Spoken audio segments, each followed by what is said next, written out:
Okay, note down the topic Lokpal and लोक आयुक्त। ये लोकपाल एंड लोक आयुक्त अमेंडमेंट एक्ट 2013 में हुआ था। उससे इस चीज़ की स्टेब्लिशमेंट हुई थी इंडिया में, बट इसका ओरिजिन बहुत अलग है, बहुत वास्ट हिस्ट्री है। हिस्ट्री में जाते हैं। It was recommended by administrative reforms committee 1966 to 1970, taken an idea from Sweden ombudsman system.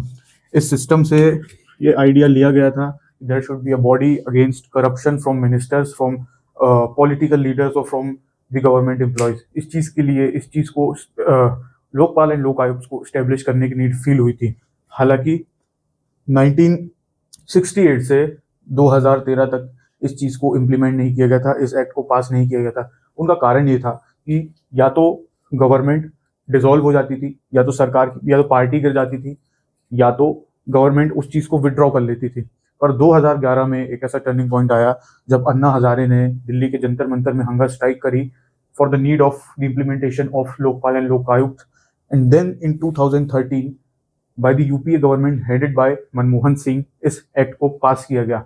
But एक फैक्ट की बात यह है कि पहला लोकपाल अपॉइंट हुआ 2019 में, 6 साल के बाद, जब सुप्रीम कोर्ट ने इंटरवीन किया और बोला कि एक्ट तो पास हो गया है बट इस पर इम्प्लीमेंटेशन नहीं हो रहा है। उसके बाद 2019 में India first Lokpal was appointed. एक और चीज, अगर इसके हम कॉम्पोजिशन में बात करें तो कॉम्पोजिशन से 2 या 3 पॉइंट इजीली निकल सकते हैं। सबसे पहला पॉइंट हम बना सकते हैं that there is a chairperson in Lokpal by and 8 members, out of which 50% जो कि 4 लोग हुए should be from judicial background, and 50% जो कि 4 हुए should be from members from SC ST OBC women और माइनॉरिटीज। इससे दूसरा पॉइंट बनेगा। तीसरा पॉइंट बन सकता है कि चेयरमैन को अपॉइंट करने के लिए जो कमिटी लगती है उसमें कौन होता है। It consist of the prime minister as chairperson, the speaker of Lok Sabha, the leader of opposition in Lok Sabha, chief justice of India और नॉमिनी जज। नॉमिनी जज का मतलब कि if chief justice not want to be appointed in the committee, then he nominates a judge for this purpose, or an eminent jurist nominated by the president। इन 5 लोगों की committee बनती है जो कि लोकपाल के चेयरपर्सन को अपॉइंट करती है। तो जुरिडिक्शन में prime minister, ministers, members of parliament, government employees of group ABCD, all groups, her group इनमें कवर होते हैं। एक और चीज, NGOs and trust receiving foreign donation above 10 lakhs, मतलब कोई भी NGO है, कोई भी ट्रस्ट है, वो फॉरेन से डोनेशन ले रहे हैं bye foreign contribution reforms act, जो कि 10 लाख के ऊपर है, तो it should be also under the supervision of Lokpal. Lokpal इनको भी इन्वेस्टिगेट कर सकता है, क्योंकि बेसिक सी बात है, NGOs के थ्रू भी बहुत करप्शन होते हैं। एक चीज और है, लोकपाल एंड लोक आयुक्त is statutory body because it is established from an act and it's not mentioned in the constitution। तो ये एक नॉन कॉन्स्टिट्यूशनल स्टैट्यूटरी बॉडी है।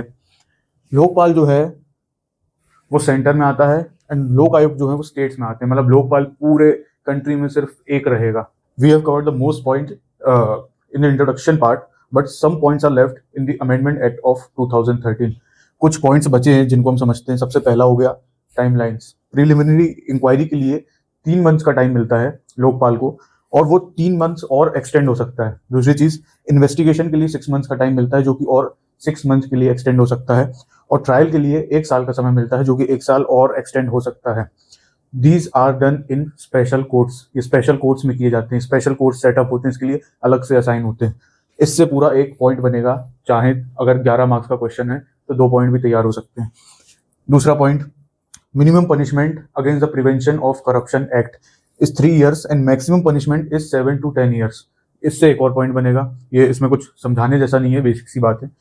तो तीसरा पॉइंट है provisions for strengthening the CBI। जो अमेंडमेंट एक्ट हुआ उसमें CBI से रिलेटेड भी कुछ अमेंडमेंट्स एक्ट किए थे for the Delhi police establishment act 1946। तो उसमें क्या अमेंडमेंट्स हुए, that there should be a director of prosecution. CBI में आपने पढ़ा होगा।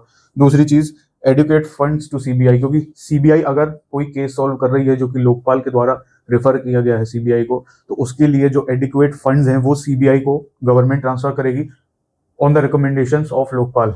तीसरी चीज, ट्रांसफर ऑफ ऑफिसर्स। अगर कहीं पे प्रॉपर इन्वेस्टिगेशन करनी है और वहां पे ऑफिसर्स असाइन नहीं है, तो by the recommendations of Lokpal the transfer of officers should be done in that particular area. चौथा point, panel of advocates by CBI।